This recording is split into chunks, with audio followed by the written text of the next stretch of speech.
Hello everyone. તો આગળના વિડીયોમાં આપણે સ્વાધ્યાય પોઈન્ટ 1 માં આપણે આગલું દાખલો જોયો તો એ બેઝિક મેથેમેટિક્સ વાળા માટે આઈએમપી હતો અને આ જ દાખલો આપણે આજે જોઈશું સ્ટાન્ડર્ડ મેથેમેટિક્સ વાળા માટે છે ધોરણ 10 માં.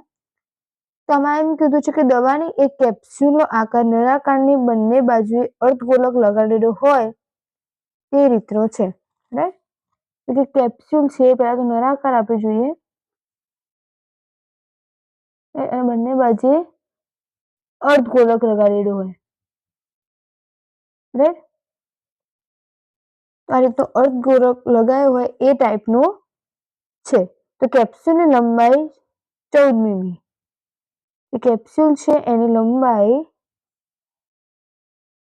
14 મીમી છે અને તેનો વ્યાસ રાઈટ એટલે આખો જે આવશે આ આખો વ્યાસ કેટલો છે 5 મીમી અને વચ્ચે આપણે એને બે ભાગમાં ડિવાઈડ કરી દઈશું. તો નળાકારની બંને બાજુનું વ્યાસ અહીંયા કેટલું આપ્યું છે આપણને વ્યાસ બરાબર 5 મીમી આપ્યું છે. હવે આપણે જોઈશું નળાકારની બંને અર્ધગોલકની ત્રિજ્યા. રાઈટ, વ્યાસ તો મળી ગયો છે, અર્ધગોલક હોય બંને સાઈડ એની ત્રિજ્યા માટે તો ત્રિજ્યા અર્ધગોલકની ત્રિજ્યા બરાબર r is equal to 5/2 મીમી. રાઈટ, હવે નળાકારની ઊંચાઈ શોધીશું. તો જે નળાકાર છે એની ઊંચાઈ કેટલી? તો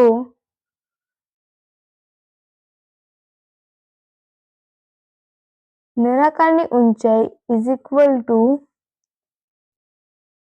કેપ્સ્યુલની કુલ ઊંચાઈ -2 ગુણ્યા અર્ધગોલક ત્રિજ્યા. રાઈટ, હવે આપણે જે ત્રિજ્યા શોધી પહેલા કુલ ઊંચાઈ એમાં જે બંને બાજુ જે અર્ધગોલક છે એની ત્રિજ્યા. કેમ ત્રિજ્યા? કેમ કે જે આ ત્રિજ્યા થશે એ જ એની અહીંયા ઊંચાઈ થશે. રાઈટ, તો એ બંને ત્રિજ્યા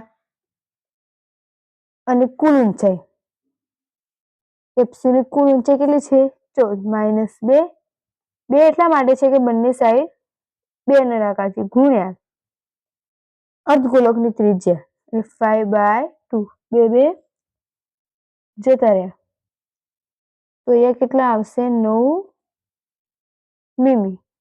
આપણે નળાકારની ઊંચાઈ મળી ગઈ. આપણે શું શોધવા છે? કેપ્સ્યુલનું કુલ પૃષ્ઠફળ.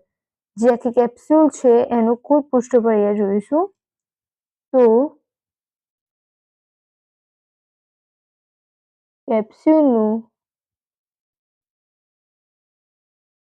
કુલ પૃષ્ઠફળ ઇઝ ઇક્વલ ટુ નળાકારની વક્ર સપાટીનું ક્ષેત્રફળ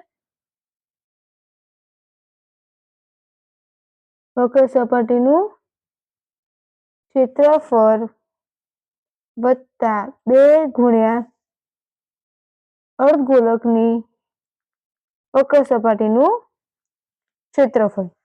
જ્યારે આપણે કેપ્સ્યુલનું કુલ પૃષ્ઠફળ શોધવું હોય પૃષ્ઠફળ માટે તો નળાકારની વક્ર સપાટીનું ક્ષેત્રફળ વત્તા 2 ગુણ્યા અર્ધગોલકની વક્ર સપાટીનું ક્ષેત્રફળ.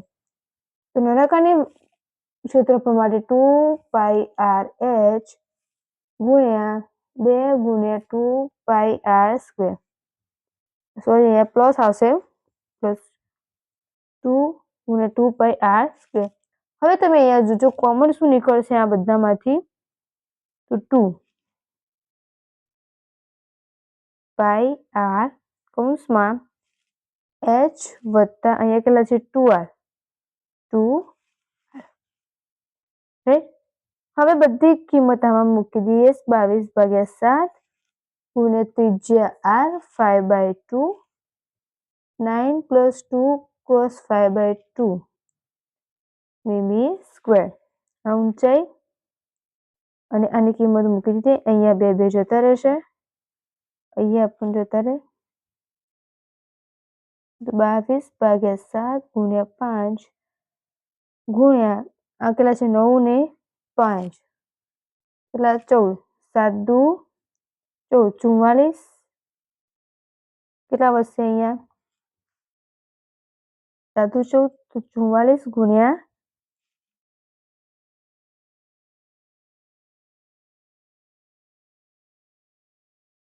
5 રાઈટ 22 44 એટલે 44 ગુણ્યા 5 5 ચોક 20 21 ને 22 કેટલા થયા? 220 સેમી સ્ક્વેર રાઈટ.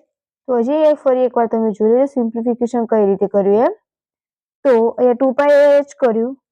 આ કોનું છે? નળાકારનું વક્ર સપાટીનું ક્ષેત્રફળ અને આ 2 ગુણ્યા અર્ધગોળક છે એની વક્ર સપાટીનું ક્ષેત્રફળ. તેમાંથી 2πr કોમન કાઢ્યા, h પ્લસ 2r અંદર વધ્યા અને આમાં આપણે કિંમત મૂકી દીધી 2 ગુણ્યા 22 ભાગ્યા 7 5 ભાગ્યા 2 અને આ કૌંસમાં અલગ છે 9 વત્તા 2 ગુણ્યા 22 સોરી 5 ભાગ્યા 2 તો 2 2 ઉડી ગયા.